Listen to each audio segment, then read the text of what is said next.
দর্শক, জাতীয় প্রেস ক্লাবে সরকারি কর্মচারী ঐক্য পরিষদের আজকে একটি প্রতিনিধি সম্মেলন হচ্ছে। সারা বাংলাদেশ থেকে ওনারা এসেছেন এবং বাংলাদেশ থেকে যারা যারা এসেছেন তাদের দাবি নিয়ে তারা কথা বলছেন, বক্তব্য দিয়েছেন। এখন একটি বিশেষ সাক্ষাৎ গ্রহণ করছে আমি। আপনার নাম পরিচয় দিয়ে বলুন। আসসালামু আলাইকুম, আমি পারভিন আক্তার, বাংলাদেশ সরকারি কর্মচারী কল্যাণ ফেডারেশনের সহ সম্পাদক। আসলে আজকে বাংলাদেশ এই প্রতিনিধি সভায় আজকে আমাদের মূলত প্রাণের দাবি হচ্ছে আমাদের পে স্কেল, 7 দফা এবং গ্যাজেট। এটা নিয়ে আমরা মূলত আজকের এই আলোচনা সভা এবং আমরা প্রতিনিধি সমাবেশ ডেকেছি। আমাদের এই প্রাণের দাবিগুলো যদি আমরা সসম্মানে পেয়ে যাই তাহলে আমাদের দাবি শেষ পর্যায়ে চলে আসবে। আমরা আসলে 11 বছর যাবৎ আমরা পে স্কেল পাচ্ছি না। তা আমাদের যে জীবনযাত্রা একেবারেই নগণ্য। আমরা 6 জন পরিবার আমাদের নিয়ে আমরা জীবনযাপন করছি। তো 6 জন পরিবার নিয়ে আমরা এই যেভাবে চলে আসছি, আমরা 5 বছর পর পর আমরা পে স্কেল পাবো। এটা হচ্ছে আমাদের ন্যায্য দাবি এবং ন্যায্যভাবে আমরা পেয়ে থাকি।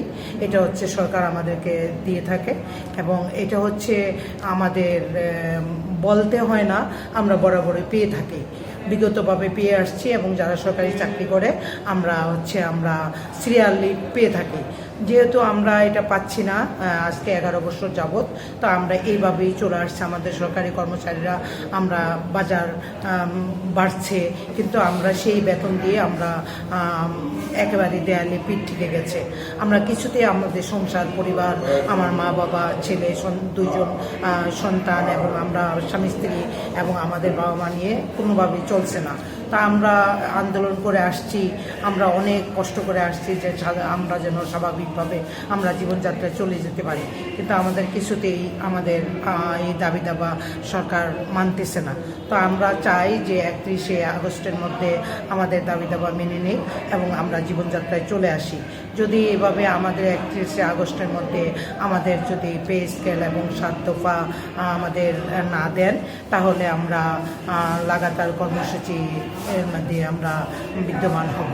কারণ আমরা যা প্রাণের দাবি, আমরা জীবনযাত্রায় আমরা চলে আসছি, আমরা তো চলতে হবে আমাদের বাঁচার জন্য, আমাদের জীবন বাঁচার জন্য। আমরা স্বাভাবিক আমরা পে স্কেল যাতে যেন পাই এবং 7 দফা আমাদের গেজেটের জন্য আমরা আন্দোলন করে যাব। আমরা যদি আমাদের এই আন্দোলন চলমান থাকবে যতক্ষণ পর্যন্ত আমরা এই পে স্কেল আমাদের গেজেট পাই, এভাবে আন্দোলন আমাদের চলতেই থাকবে। আমরা রাজপথে আমাদের আন্দোলন চলমান থাকবে। এই বলে আমার বক্তব্য শেষ করলাম। আল্লাহ হাফেজ। আসসালামু আলাইকুম। আপনাকেও আমাদের চ্যানেলগুলির পক্ষ থেকে অনেক অনেক ধন্যবাদ এই সংক্ষিপ্ত সাক্ষাৎ দেওয়ার জন্য।